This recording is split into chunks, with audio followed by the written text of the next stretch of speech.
These trials are small, 18 to 30 children might participate, and they might last a year and a half. We've cut down on the time it takes right now. It's closer to 12 to 15 months. Now for phase 2, that's really when we get more information of, is this drug effective? Now in phase 1, if it's helping a child, they simply stay on that drug. If it's not helping, they come off, something else might be tried. Phase 2, though, we want to get a better estimate of, if it does work, what percentage of children does it help? So we'll use the dose that we figured out in phase 1, but now we'll study a group of patients with the same diagnosis, a group of children with osteosarcoma or a group of children with medulloblastoma. And we want to get a sense of, if it is working, how well is it really working? Because we want to be able to prioritize, yeah, we think this is going to help children with this disease, or it becomes very unlikely to help children with that disease. Again, it's the same type of stage of disease that you would enroll a child on. If a child's cancer has come back or hasn't responded, they're candidates for these. And the one difference between phase 1 and phase 2, we want to be able, if your child has a solid tumor, to be able to measure it. So we have some confidence, yeah, that tumor is getting smaller, or that tumor is not getting smaller. So be able to see it on a CT scan or an MRI scan.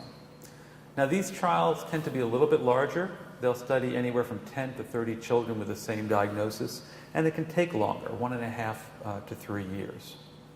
But for phase 3, and this is really what has led to the improvement, just because a drug makes a tumor smaller doesn't necessarily mean it ultimately helps cure more children.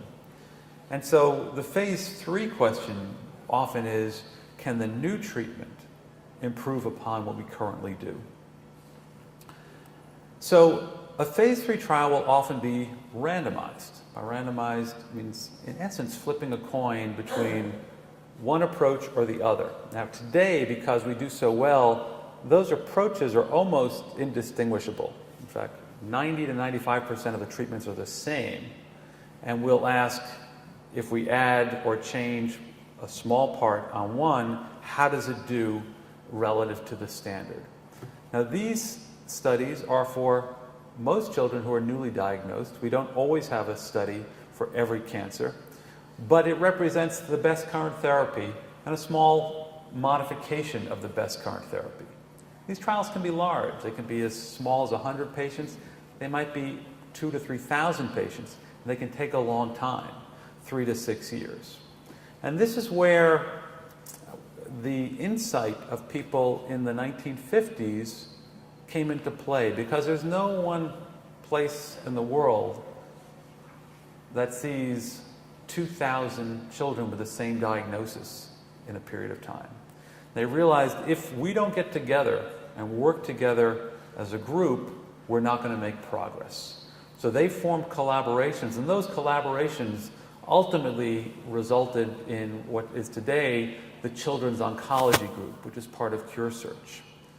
But if you look at the history, because you may have heard of some of these, back in 1955, what was a forerunner to the first cooperative group, the Children's Cancer Group, was formed. This was followed in the 1970s by what was called the Pediatric Oncology Group.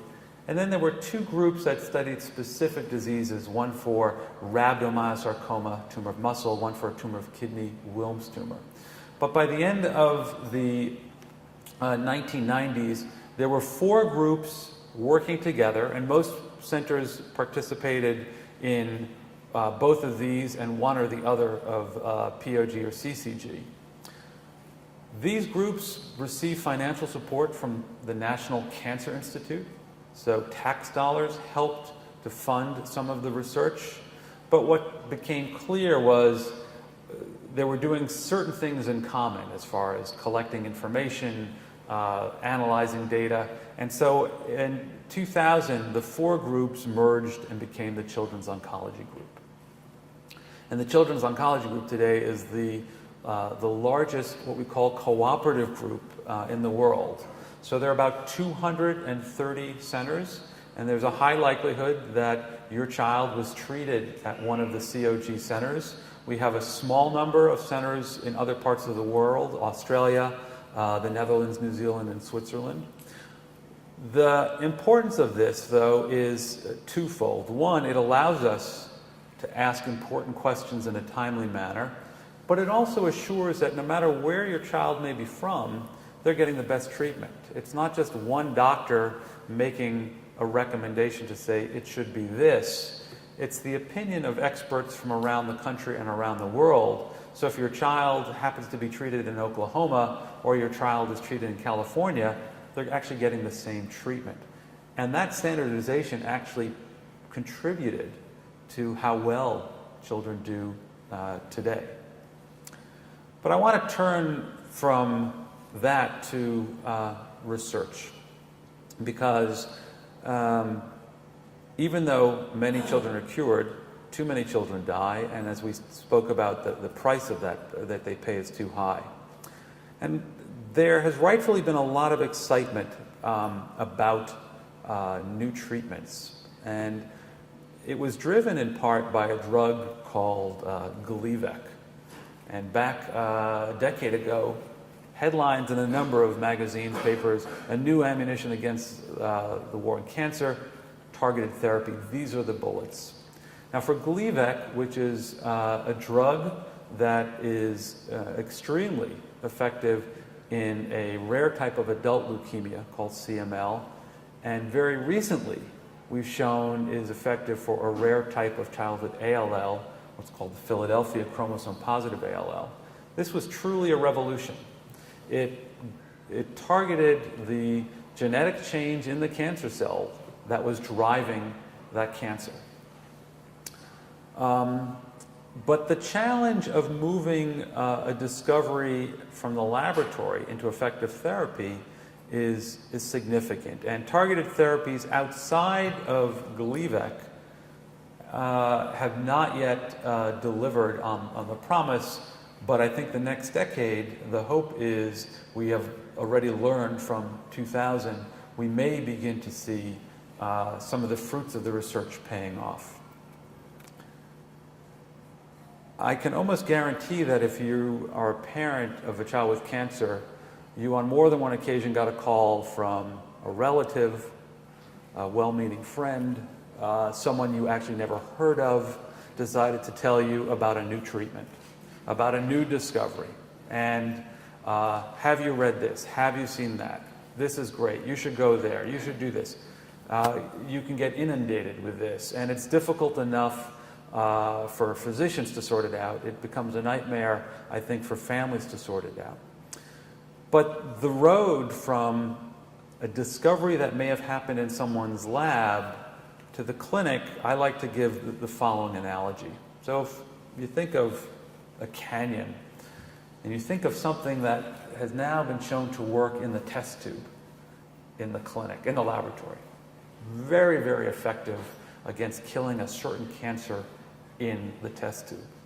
Well, oftentimes, the next phase is there a mouse model of cancer? That's a pretty big leap, okay? Many, many things, in fact, work in a test tube. Only a fraction of those actually work in a mouse. But that's really not the biggest chasm. Now, the question is, what's going to work in a child with cancer? And that's an enormous leap. Let me put that into some real numbers. So the pharmaceutical industry, which develops drugs for adults with cancer, but they don't set out to develop drugs for children with cancer. But the pharmaceutical industry certainly develops drugs for heart disease, for asthma, you name it. Many, many drugs they develop. And you can ask, well, how successful are they in going from the laboratory to the clinic? And there's actually information on that. So if they actually make this leap to say we're going to start a test in patients, and you narrow it down to drugs that have made that leap, we're not going to study in patients, how successful are they? Well, this is a success rate. So these are the percentages of drugs against different diseases: arthritis, heart disease, infectious disease, oncology is in the middle. Overall, of the drugs that begin testing in the clinic, about 1 in 10 turn out to be effective drugs. And for oncology, it's about 1 in 20. So now again, I'm not talking about the drugs that worked just in the test tube. I'm talking about the drugs that made it as far as we're now going to study them in patients with cancer. It's about a 5% success rate, and that's a terrible success rate. And industry is doing as much as it can because it costs a fortune to develop a drug, and if only 1 in 20 are successful, it becomes an enormous economic challenge to develop a drug. I think there are going to be significant changes in drugs that move from the laboratory to the clinic that we hope will increase the success rate. But again, the perspective here is just because it's worked in the test tube doesn't mean you're passing on a cure, because the likelihood of that ever actually making it into the clinic is quite small, and the likelihood if it makes it into the clinic turns out to be effective is small. And most importantly, for adult cancers, a lot of what you read about in the press, which are important steps, are not cures. They're extending adult cancer patients' lives for weeks to perhaps months. Important steps, but far, far, far from cures. So I learned early on in my training from Dan DeAngio, who was one of the fathers of treating children with Wilms tumor, one of the first cancers that we have been largely extremely successful with, that cure is not enough. Obviously, if your child isn't cured, that's our biggest challenge. But even if your child is cured, it's not enough. We know that when we're treating children, we are looking at a trajectory of 70, 80 plus years. And we have to both increase the cure rates, but we have to change what you have endured for trying to reach that cure, ultimately to improve the outcome. I think the next 10 years are going to be an important time for us to make some significant steps, but it's never fast enough. And certainly partnering with families who are willing to speak up, because systems can move slowly, far too slowly, is going to be important as we move forward.